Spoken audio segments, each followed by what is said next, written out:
or you can't fuel a Bonanza. You have or to make Cessna. an investment of like $2 $2 or $3 million. Yeah, which is ridiculous, and then effectively gave them a monopoly, which was not legal. You can't give them a monopoly to a FBO. Well, let's remember here, Garza did not sell fuel.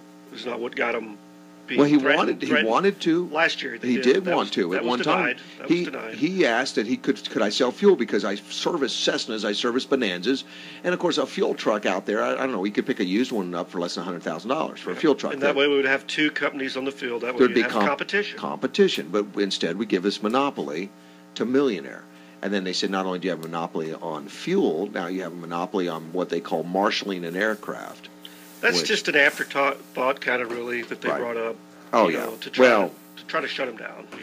But the thing that I guess got you engaged too, and a lot of there's a lot of issues. Well, there's a lot of issues. But here's something that's unfortunate. It's unfortunate in our communities as a whole. Well, it doesn't affect me, so I don't worry about it. Well, it doesn't affect me, so I don't own a plane. I don't get affected. Well, it does affect all of us when things are being done improperly. You have an authority that's very overbearing. It is overbearing. And using strong, as you said before, strong-arm techniques. Well, and they obviously have come out heavy-handed. Very unresponsive to the public. Right. No matter how many people show up at the meetings and criticize them, they continue on the same course. It used to be nobody ever shows up to the meeting. Now there's a constant 30 at least. Yeah. And you brought up the question at some point because these guys are taking, these things are taking heavy-handed control. The judge has already admonished them by allowing a stay on the eviction. Yep. And have given them verbal warning of I don't like what's going on there. The airport lost the first round in court big time. Right. Now, very decisively lost. Now, of course, with this thing, we've got Millionaire has brought up lawsuits. Well, there's a couple of things going on. First, there was a website that started exposing what the airport authorities is doing, and exposing them. I mean, actually putting minutes that are public minutes out there, and saying, look, here's what happened at the meeting, and these are public minutes, and just exposing them and letting people know, like, look, we don't agree with this.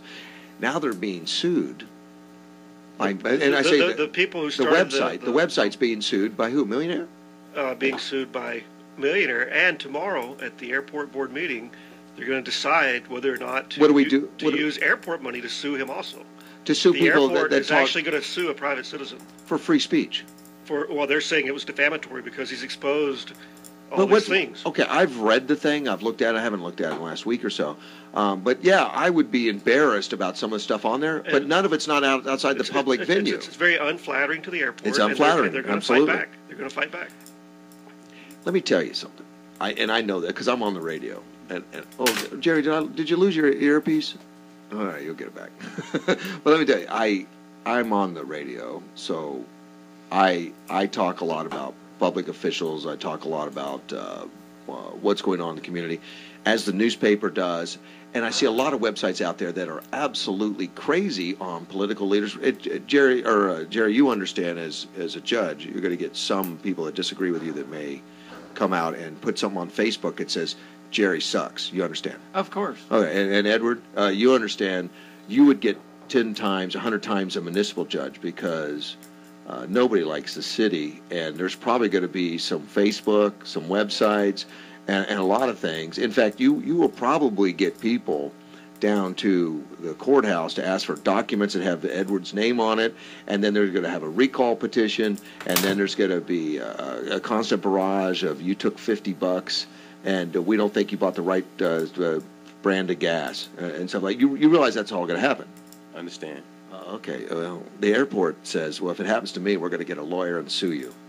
Well, and even though it's a public entity, it's unheard of. I don't understand it. We Googled it last night. How many airports? But it's a timid. Have sued a private citizen. It doesn't happen. For talking about them.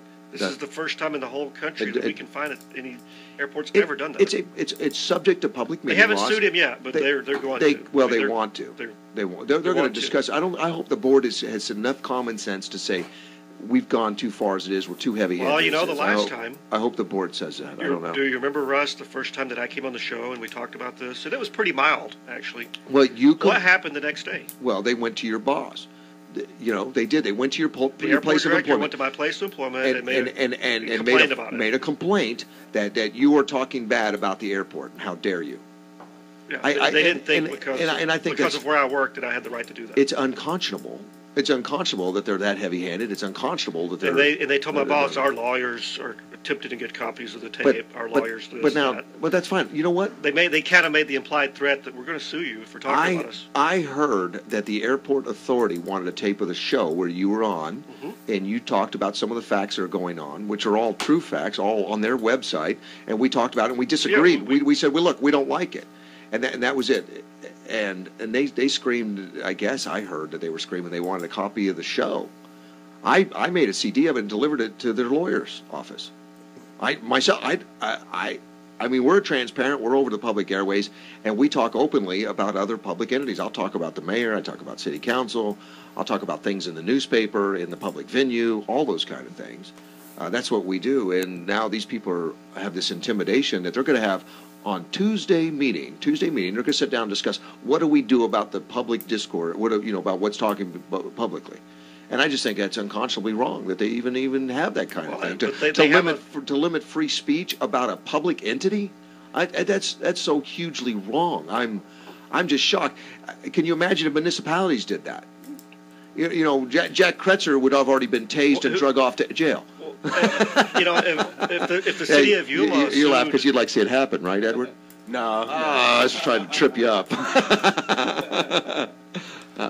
If the city of Yuma sued everyone who said something bad about the city of Yuma, and the county of Yuma, this airport authority needs to recognize and realize that they're also a public entity, that they're also under some of the same guidelines. They get federal money, and the city. I mean, they're working under I guess the county has given them the authority to run the county airport. It's still taxpayers' money. It's our money. We have a right to talk about it, to disagree with the decision. We own the airport. The public owns the airport. Right. The Yuma County Airport Authority, they lease it. And for them to go out with this intimidation factor that we're going to sue everyone that talks about us, and I guess they haven't done that yet. They have not done that yet. They're going to discuss it on Tuesday. But Millionaire already has sued people for defamation, I guess. Well, and we say Millionaire, we need to explain to the public, Millionaire is a chain of airport FBOs that sell fuel. That has a contract with our... With their franchises. It's kind of like McDonald's or something. Okay, but they have a contract with our airport authority right now to have an FBO there. They have a lease, I guess, and that lease gives them... Very long-term lease. That lease gives them right now a monopoly to sell fuel, a monopoly to do certain things. The airport gave that to them. Which I disagree with, and we talk publicly that I don't think it's a good idea. But he's suing a website. The guy who owns Millionaire is who's Chris Freeman. Chris Freeman owns Millionaire. This particular Millionaire in Yuma. Now, you and I have a discussion at times about